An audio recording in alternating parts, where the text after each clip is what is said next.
Welcome back to my YouTube channel. I'm your comedy coach, Linda Landeros. In today's comedy coaching video, I am breaking down Saturday Night Live's Liza Minnelli Tries to Turn Off a Lamp. If you haven't seen this sketch, go watch it first. I have linked it in the description box. And then come back. As always, we start off by identifying what the joke of the sketch is. A sketch, as you've heard me mention before on this channel, is just an elaborate joke, an illustrated joke, if you will.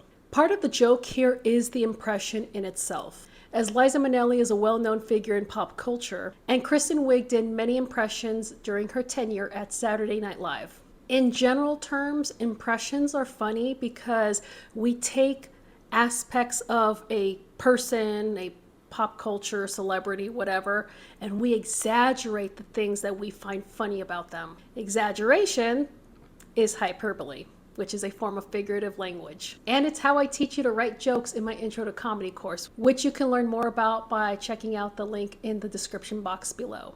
But no worries if you can't afford to buy the course at this time, because I'm probably gonna go over everything I teach on this YouTube channel. So make sure you subscribe and turn on the alert notifications so you don't miss the next time I drop a comedy coaching video. All that aside, the joke here is also how we perceive this particular celebrity. Liza Minnelli is a celebrity who can sing, act, and dance. We call those types of people triple threats. But what if an uber talented triple threat could not perform a basic pedestrian task such as turning off a lamp? What type of sketch is this? I go over the different types of sketches in my Intro to Comedy course. I'm not going to go over them all here in this video, but I want to introduce you to a type of sketch I call a character sketch. Impressions I lump into character sketches because impressions and characters follow a lot of the same rules when it comes to comedy, when it comes to what makes them so funny. This sketch is also a wonderful example of a tried and true game in comedy we call the simple but impossible task.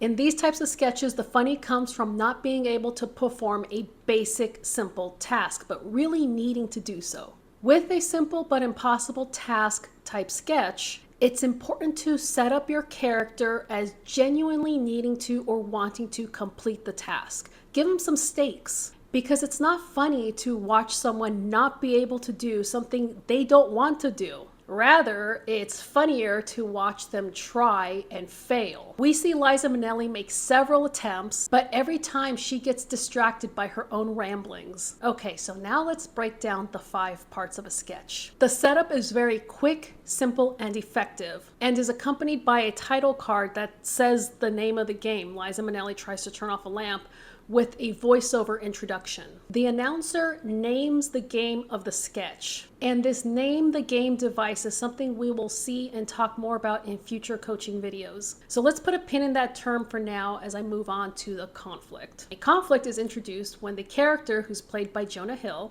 announces that they need to get going or they're going to be late to watch Cats. But Liza just has to turn off some lamps before they go. And that brings us to the game of the sketch. But like we said, the setup named the game, which is Liza Minnelli Tries to Turn Off a Lamp. I had a sketch teacher that would include name the game sketches as their own category of sketches.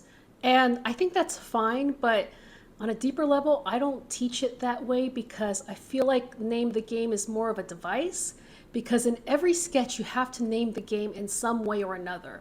But what I think he wanted to just point out is that you can name the game simply, quickly, and effectively with this voiceover announcer type device. And we're going to see more examples of this. That's why I say to put a pin in this name the game device. I think the name the game device is a very effective way to get your audience on board with your premise, especially as your premises get wackier and more creative. And it's effective because by telling the audience what the joke is, they can just enjoy the joke. They don't have to sit there and figure it out if you just tell them what the joke is. That brings us to heightening. Now, if you've seen my other sketch breakdown, you might have heard me mention that the way to identify heightening is to look for heightened emotional reactions. While this sketch is pretty even in terms of emotional life, what does heighten is how Liza overcomplicates the task of turning off lamps. That finally brings us to the button. The button of the sketch, as I've mentioned before, is one final beat or one final joke. In this case, turning off the lamps took so long that they ended up missing the entire show. And there's also that concept of failing, losing, which is so prominent in comedy because it's funny. Now, an important thing to include in your button, if you do go the name the game route when it comes to your sketch, you also need to remember to extroduce your sketch, which is the opposite of introducing the sketch. So that's why you hear at the end of this sketch, and that was Liza Minnelli tries to turn off a lamp. In this way, the voiceover / announcer acts as like a bookend to your sketch, which kind of wraps it up nicely. Speaking of, and this has been your sketch breakdown of Liza Minnelli tries to turn off a lamp. Thank you so much for watching. I'm here to help you learn comedy, so if there's anything you want to learn, let me know in the comments. And while you're here, let me also tell you to make sure you're following me on social media. You can follow your comedy coach on TikTok, Instagram, and here on YouTube, as well as my comedy pages, America's Thea, on Instagram, TikTok, and YouTube. Thanks for watching, and I'll see you in the next comedy coaching video.